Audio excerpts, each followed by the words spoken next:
नमस्कार, आप देख रहे हैं अपना बिहार और मैं हूं आपके साथ विभा उपाध्याय। बिहार में कोरोना के बढ़ते संक्रमण के बीच एक सुकून देने वाली खबर है। जी हां, राज्य में आज से 18 से लेकर 44 साल के लोगों के बीच कोरोना टीकाकरण शुरू हो चुका है। टीकाकरण को लेकर युवाओं में काफी उत्साह नजर आ रहा है। युवाओं ने लोगों से जल्द कोविड का टीका लेने की अपील की है।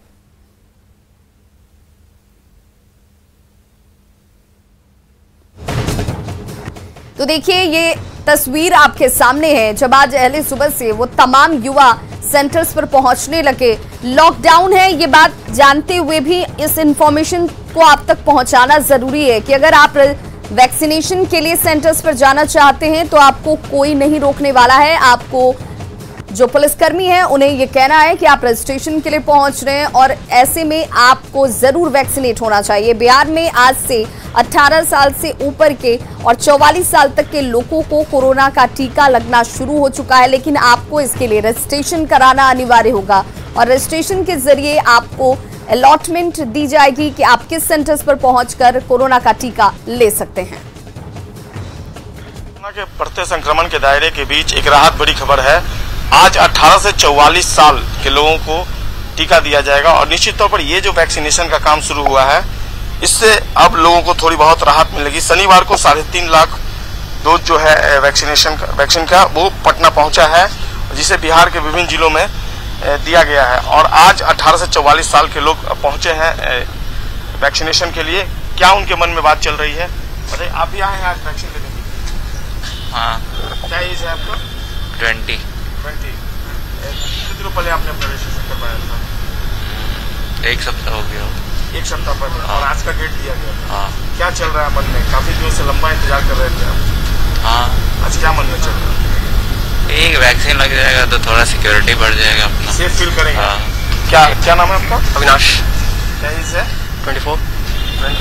कब आपने करवाया था रजिस्ट्रेशन? ये रजिस्ट्रेशन मैंने 28 को ही लिया था। आज वैक्सीन पड़ रहा है, मन में क्या बात चल रही है?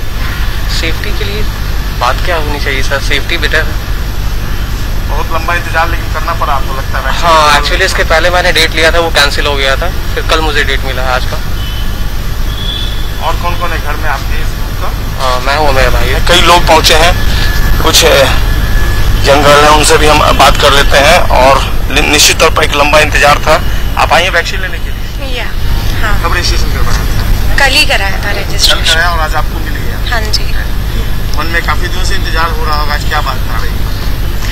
आज आ रही है कि मतलब फाइनली हमें फर्स्ट जॉब मिला, बिकॉज May 1 को ही बोला गया था, बट इवेंचुअली इतनी डिले हो चुकी है। वैक्सीन अवेलेबल नहीं था। हाँ, एग्जैक्टली। और फिर सेकंड जॉब में भी टाइम है, तो फॉर प्रोटेक्शन तो हमें ले ही लेना चाहिए। लोगों से क्या अपील करेंगे? आपके जो इस ग्रुप के लोग हैं उनसे क्या कहेंगे? मैं अपील करूंगी कि फिर यंगस्टर्स और सभी, because we have to go out everywhere, तो मैं अपील करूंगी कि everybody should take the job. आज मन में खुशी है कि आज आपको वैक्सीन पड़ रहा है? हाँ जी, हाँ जी। और फिर गुड नेम? हरिप्रिया है। और आप भी ले रही हो आज? मैंने भी कल ही कराया था। और आज मिल गया आपको? हाँ। क्या चल रहा है मन में अभी? अभी तो बहुत खुशी है कि फाइनली मिल जा रहा है वैक्सीन। और घर में कौन है आपके इस ग्रुप में? मेरी दीदी है, माय सिस्टर। पेरेंट्स लोगों ने ले लिया? हाँ, फर्स्ट डोज उन्हें मिल गई, सेकंड अभी नहीं मिली है। अच्छा, फर्स्ट डोज मिल गया है। तो मन में कुछ बात भी चल रहा था कोरोना को लेकर और आज वैक्सीन मिल रहा है, तो दोनों क्या लग रहा है? अभी तो बहुत बेटर फील हो रहा है, बिकॉज कोविड की वजह से बहुत कुछ बंद हो गया था, तो अभी मे बी हम वैक्सीन लेने के बाद थोड़े धीरे धीरे सब कुछ ओपन होगा। तो फिर अच्छा, आप क्या करती हैं? मैं कॉलेज में हूँ। किसका? मैं इंटीरियर डिजाइनिंग की कोर्स कर रही हूँ। तो देखिए, अगर आप भी रजिस्ट्रेशन कराना चाहते हैं तो आप ये जान लें कि ऑनलाइन रजिस्ट्रेशन करने की आखिर पूरी प्रक्रिया क्या है और किस प्रक्रिया के जरिए आप अपना रजिस्ट्रेशन करा सकते हैं। तो सबसे पहले कोविन के साथ आरोग्य सेतु और उमंग ऐप पर आप रजिस्ट्रेशन कर सकते हैं। ये वो तमाम ऐप हैं जिसे आप डाउनलोड करें और इस ऐप के जरिए आपका रजिस्ट्रेशन होगा। कोविन आरोग्य सेतु ऐप पर रजिस्ट्रेशन करने के बाद ही आप टीका के लिए आके जो तमाम प्रक्रियाएं हैं उसको पूरा करते हैं और उसके बाद आपको वैक्सीनेशन का हिस्सा माना जाता है। तो 10 अहम बातों के जरिए हम आपको ये बताने की कोशिश करें कि आखिर आप टीका कैसे लेंगे। तो वो ऐप कौन कौन से होंगे? आपको प्ले स्टोर में जाना है, कोविन आरोग्य सेतु ऐप आप इसे डाउनलोड करें, इस पर रजिस्ट्रेशन करें। आप इसे अपने मोबाइल या लैपटॉप या कंप्यूटर से भी कर सकते हैं। वेबसाइट पर जाकर मोबाइल नंबर डालना जरूरी होगा।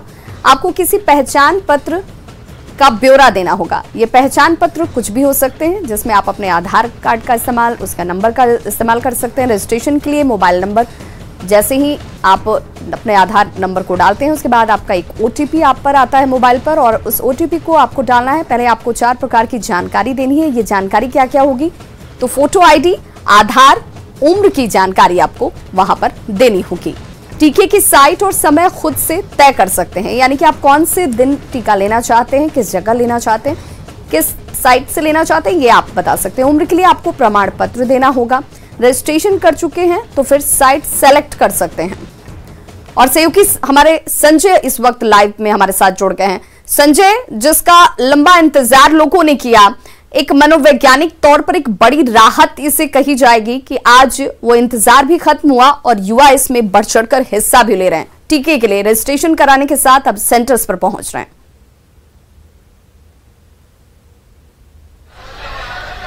बिल्कुल विवाह, बहुत बड़ी राहत इस लिहाज से कि लंबा इंतजार था। 1 मई से ही टीकाकरण किया जाना था, लेकिन वैक्सीनेशन थोड़ी देर से शुरू हुई। लेकिन आज पहला दिन और थोड़ा अफरा तफरी का ही माहौल है। काफी संख्या में जो यंग एज के लोग हैं 18 से 44 साल के बीच, वो टीकाकरण केंद्र पर पहुंचे हैं। ये गार्डनर रोड हॉस्पिटल टीकाकरण केंद्र की तस्वीर है, जहां पर आप तस्वीरों में देख सकती हैं। बाहर में काफी संख्या में लोग पहुंचे हैं, युवा हैं जो अपना वैक्सीन लेने पहुंचे हैं और मन में भारी उत्साह है।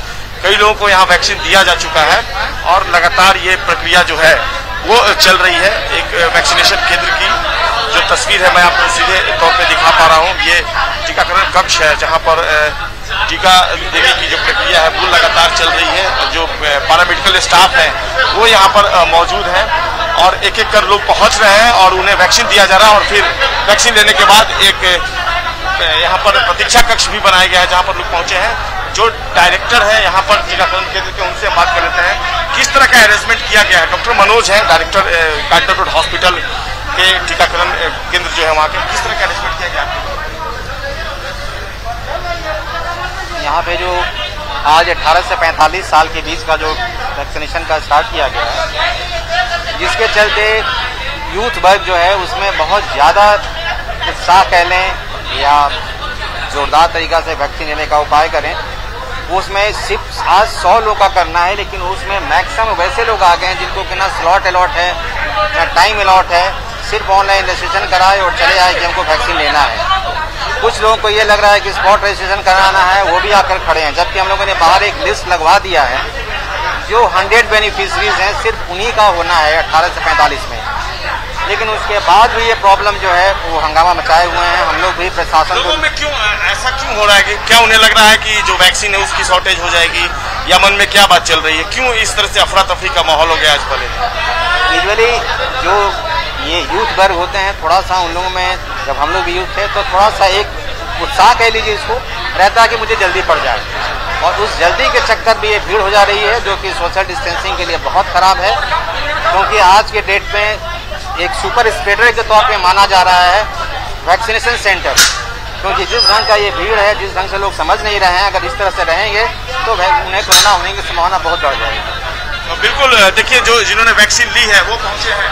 आपने ले ली अपनी वैक्सीन, कैसा फील हुआ? अच्छा फील हुआ। मन में काफी उत्साह था पहले क्या वैक्सीन देना है, बट बहुत सिस्टम सही नहीं है, प्लान्ड नहीं है, सिस्टमैटिक नहीं है। लोगों से क्या करना चाहेंगे? आप अपना वैक्सीन लगवा लीजिए, सबको बोलूँगी वैक्सीन लगवाने के लिए। आपने भी ले ली अपनी वैक्सीन? जी जी जी जी ऐसा फील कर रहे हैं? बहुत अच्छा फील हुआ, लेकिन एक दिक्कत है यहाँ पे, जो रजिस्ट्रेशन भी कर रहे हैं ना, उनको भी क्यू में वेट करना पड़ रहा है। ये देख के यहाँ पे देखिए, कोई सोशल डिस्टेंसिंग नहीं है, इसलिए बहुत डर लग रहा है। एक्चुअली एक फियर का माहौल है कि हम लोग भी आ रहे हैं वैक्सीनेट करने, कि कोरोना ही खुद को ना हो जाए, इसीलिए। वैक्सीन लेने के बाद कैसा फील हो रहा है? वैक्सीन लेने के बाद अच्छा लग रहा है, एक नई इनिशिएटिव है और इसको हम लोग सपोर्ट करना चाहते हैं। Thank you. Yes exactly, thank you. बिल्कुल, आप देख रहे हैं किस कदर उत्साह है, जो यूथ है उनमें भी उत्साह है। जो डायरेक्टर है इस टीका केंद्र के, उन्होंने बताया कि आज पहला दिन है और भारी संख्या में जो युवा पहुंचे हैं उनमें भारी उत्साह देखा जा रहा है। संजय, लेकिन इस वक्त ये भी जरूरी है कि हम चैनल के जरिए भी लोगों को जागरूक करें और ये बताएं, और साथ ही साथ इसे लेकर के भी इंतजाम होना चाहिए कि जिन्हें स्लॉट अलॉट की जा रही है सिर्फ वही लोग वैक्सीनेशन सेंटर तक पहुंचे। क्योंकि देखिए, आपकी कोशिश ये होनी चाहिए कि आप कोरोना का वैक्सीन लेकर सुरक्षित रहें, ना कि आप उस भीड़ का हिस्सा बनकर कोरोना को वापस अपने घर ले जाएं, चाहे आपको वैक्सीन लग भी जाए। ये इस वक्त बहुत जरूरी है कि तमाम चीजें प्लान्ड वे में हो, सुरक्षित हो, सोशल डिस्टेंसिंग के साथ हो। देखिए बिल्कुल, और हेल्थ डिपार्टमेंट ने इसके लिए स्ट्रेटेजी भी बनाई है कि जो स्कूल है, कॉलेज है, सभी जगह पर टीकाकरण की व्यवस्था की गई है। तो लोगों में अफरा तफरी का माहौल नहीं होना चाहिए। लोगों को भी खुद समझना चाहिए कि अगर सरकार ने यह प्रक्रिया से शुरू कर दी है तो आने वाले दिनों में 18 से 44 साल के जितने लोग हैं सभी को टीका पड़ना तय है। इसलिए कई जगहों पे नए टीकाकरण केंद्र भी खोले गए हैं। और आपने खुद सुना, जो डायरेक्टर वो कह रहे हैं कि अफरा तफरी नहीं होनी चाहिए, जिनका रजिस्ट्रेशन है वही पहुंचे। तो निश्चित तौर पर जो संख्या है वो सीमित होगी और सीमित संख्या में अच्छे और शांतिपूर्ण तरीके से सबका वैक्सीनेशन होगा। और लोगों से अपील कर रहा है न्यूज 18, आपने भी की, कि आप रजिस्ट्रेशन करवाने के बाद जब आपको बुलाया जाए तभी आप पहुंचे, बगैर रजिस्ट्रेशन के टीकाकरण केंद्र पर नहीं पहुंचे। क्योंकि जो तस्वीर है वाकई में चौंकाती है। देखिए किस कदर भारी भीड़ जुट गई है लोगों की। और अगर आप टीका लेने के चक्कर में, वैक्सीन लेने के चक्कर में तमाम चीजों की धज्जियां उड़ाएंगे तो कहीं ना कहीं इसका खामियाजा आपको ही भुगतना पड़ेगा। और यही कोशिश है, टीकाकरण केंद्र के जो मैनेजमेंट देख रहे हैं लोग, उनकी कोशिश है कि भीड़ जो है वो न हो। और लोगों से बार बार यही अपील है कि अपना रजिस्ट्रेशन करवाने के बाद ही वो वैक्सीनेशन सेंटर पर पहुंचे, ताकि अच्छे तरीके से उनको वैक्सीन दिया जा सके। बिल्कुल, बहुत बहुत शुक्रिया संजय इस तमाम जानकारी के लिए। तो एक सुखद तस्वीर, एक ऐसी खबर जिसका इंतजार बिहार के लोग भी कर रहे थे लंबे वक्त से कि आखिर 18 साल से लेकर 44 साल तक के लोगों को वैक्सीन कब से मिलना शुरू हो जाएगा। तो देखिए, आज से इसकी शुरुआत हो गई है, लेकिन जिम्मेदारी अभी भी आपको ये निभानी है कि जब आप रजिस्ट्रेशन कराते हैं, पहले तो बिना रजिस्ट्रेशन के आप टीकाकरण का हिस्सा नहीं हो सकते हैं। वैक्सीनेट होने के लिए आपको रजिस्ट्रेशन कराना जरूरी है। रजिस्ट्रेशन कराने के बाद जब आपको सेंटर्स अलॉट किया जा रहा है तब आप उस सेंटर्स पर पहुंचकर वैक्सीनेट होते हैं। ऐसे में क्योस न खड़ी करें, भीड़ भाड़ न इकट्ठा करें, क्योंकि आप कोरोना को वापस अपने साथ घर ले जा सकते हैं। इसकी संभावना को कम करने के लिए अब सिर्फ हेल्थ सेंटर पर नहीं बल्कि स्कूल और कॉलेजेस में भी टीकाकरण करने की व्यवस्था और इंतजाम किए जा रहे हैं। इसलिए आपाधापी की जरूरत नहीं है। नवादा सदर अस्पताल में वैक्सीनेशन शुरू हो चुका है। जायजा लिया हमारे सहयोगी अनिल विशाल ने। क्या कुछ पाया आप भी देखिए। से 18 उम्र से लेकर 44 वर्ष के उम्र का वैक्सीनेशन शुरू हो गया है। इस वक्त हम मौजूद है नवादा सदर अस्पताल के कैंपस में, जहां आप देख सकते हैं कि 18 उम्र से 44 उम्र के जो युवा हैं, जो लोग इसमें आ रहे हैं, उनका वैक्सीनेशन शुरू हो गया है। आप इस वक्त देख सकते हैं कि एक युवती वैक्सीनेशन के लिए पहुंच चुकी है। यहाँ पे सदर अस्पताल की तरफ से आज जो प्रबंधन जो किया गया था वो पूरा कर लिया गया है।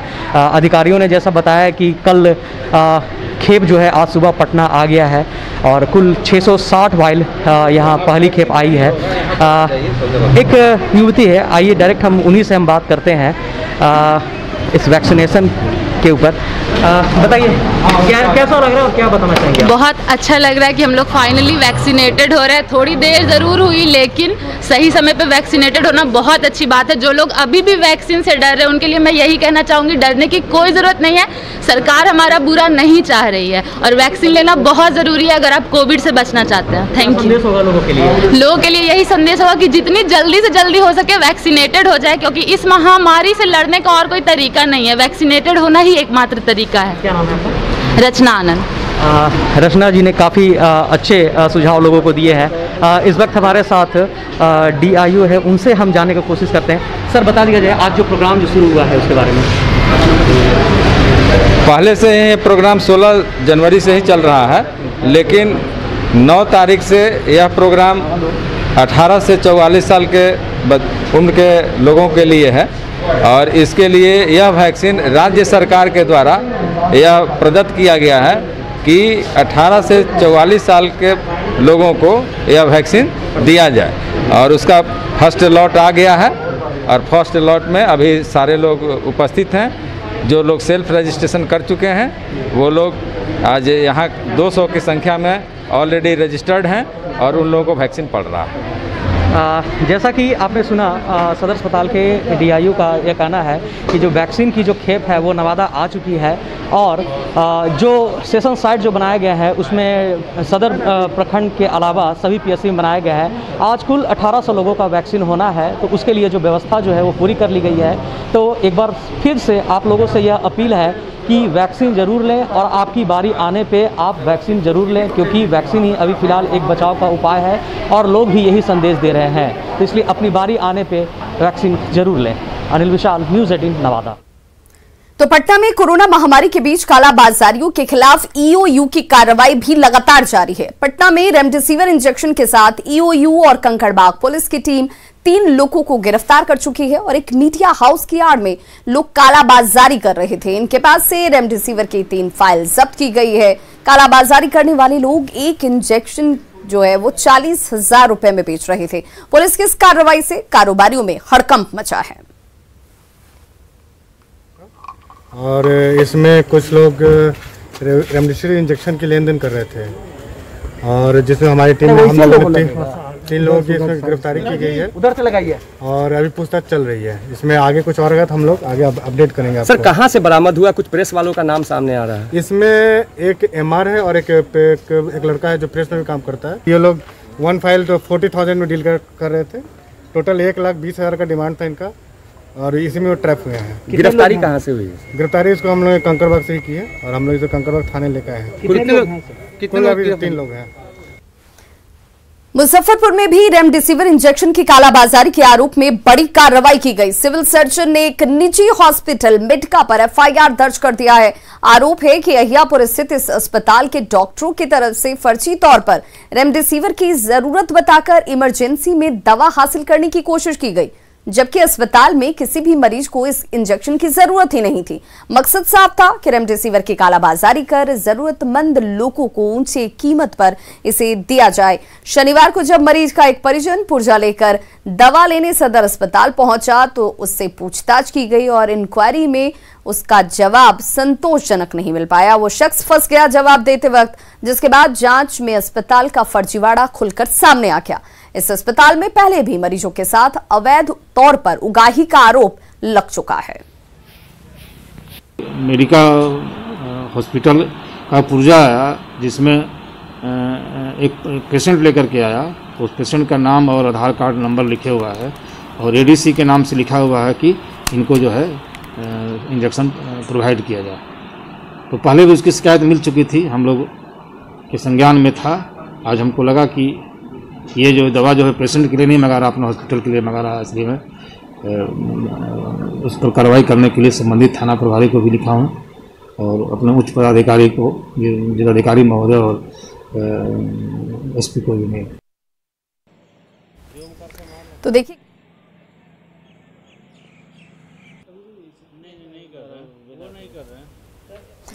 तो देखिए कालाबाजारी किस तरीके से अस्पतालों में की जा रही है। मेडिका अस्पताल पर हालांकि इस फर्जीवाड़े के उजागर होने के बाद कार्रवाई शुरू कर दी गई है, लेकिन ऐसे कई अस्पताल हैं जो लोगों की मजबूरियों का फायदा उठा रहे हैं और अब उनके ऊपर कार्रवाई की जाती हुई देखिए। और ऐसे में लोगों को भी ये समझना होगा कि कहीं वो इस धांधली का शिकार तो नहीं हो रहे हैं। रेमडेसिविर की कालाबाजारी जारी है और उसी को लेकर लगातार कार्रवाई की जाती हुई।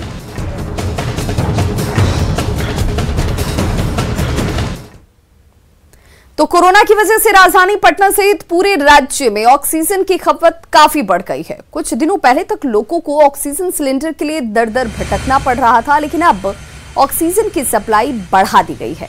सिपारा ऑक्सीजन प्लांट का जायजा लिया न्यूज़ 18 संवाददाता धर्मेंद्र कुमार ने। उषा एयर प्रोडक्ट लिमिटेड उस सिपारा में है जहां पर अभी हम खड़े हैं और यहां पर आप देख सकते हैं प्लांट है।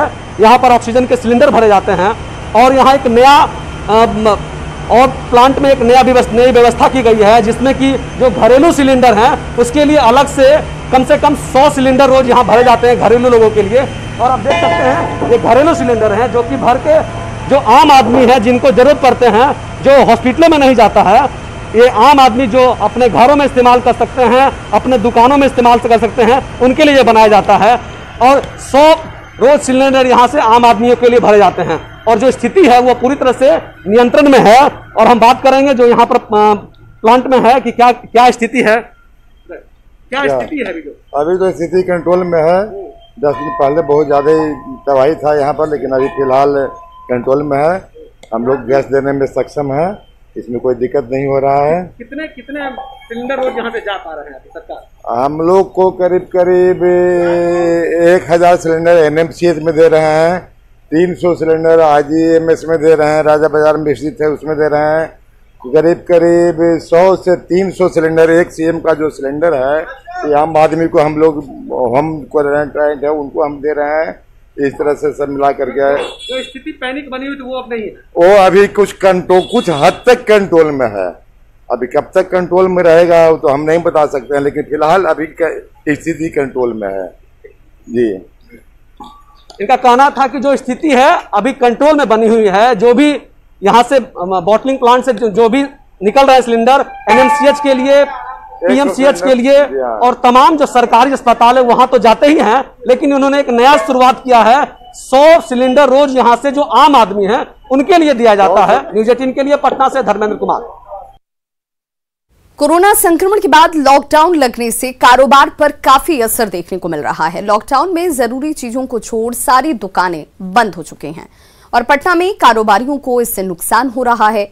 एक अनुमान के मुताबिक पटना में तकरीबन 350 करोड़ से अधिक का कारोबार प्रभावित हुआ है। कोरोना संक्रमण के बाद जारी लॉकडाउन ने राजधानी पटना में कारोबार को पूरी तरीके से चौपट कर दिया है।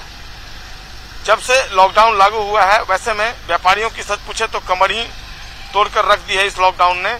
इस वक्त लगन का सीजन होता है और लगन सीजन के दौरान पटना में करीब 3 महीने में कारोबारी 350 करोड़ से अधिक का कारोबार करते हैं, लेकिन महामारी के कारण इस लॉकडाउन ने कारोबारियों की सारी उम्मीदों पर पानी फेर दिया है। अधिकांश लोगों ने अपनी शादियां ही कैंसिल करवा दी हैं। इसके बावजूद जो लगन और ईद की खरीदारी है उस पर लॉकडाउन के कारण तमाम पाबंदियां लगने से कारोबार चौपट हो गया है। विभिन्न तरह के जो कारोबार है, अगर आप किराना कारोबार की बात कर ले तो पटना में एक महीने में करीब 75 करोड़ से अधिक का कारोबार हो जाता है, लेकिन इस बार शादियों में 50 लोगों की अनुमति मिली है, लिहाजा सभी सामान जो है वो नहीं बिक रहे हैं। साथ ही लॉकडाउन के कारण भी किराना कारोबार जो है वो प्रभावित हुआ है। सराफा कारोबार की अगर बात कर लें तो 125 से 150 करोड़ तक ये कारोबार चला जाता है लगन के महीने में, लेकिन कोरोना के चलते इस कारोबार को भी काफी धक्का लगा है। इसके अलावा कपड़ा का जो कारोबार है वो भी 125 करोड़ से अधिक तक पहुंच जाता है, लेकिन पिछले 2 साल से लगन में कपड़ा कारोबार पूरी तरीके से प्रभावित रहा है। पिछले साल भी इसी वक्त देश में लॉकडाउन लागू था, इस साल भी कमोबेश तस्वीर ऐसी ही है। तो ऐसे में राजधानी पटना में कारोबार पूरी तरीके से प्रभावित है और इसका सबसे ज्यादा असर जो व्यवसायिक तबका है उसको हो रहा है। कैमरा पर्सन दीपक के साथ संजय कुमार, न्यूज़ 18 पटना। तो खबरों का सिलसिला लगातार जारी है, आप देखते रहिए न्यूज़ 18 बिहार झारखंड।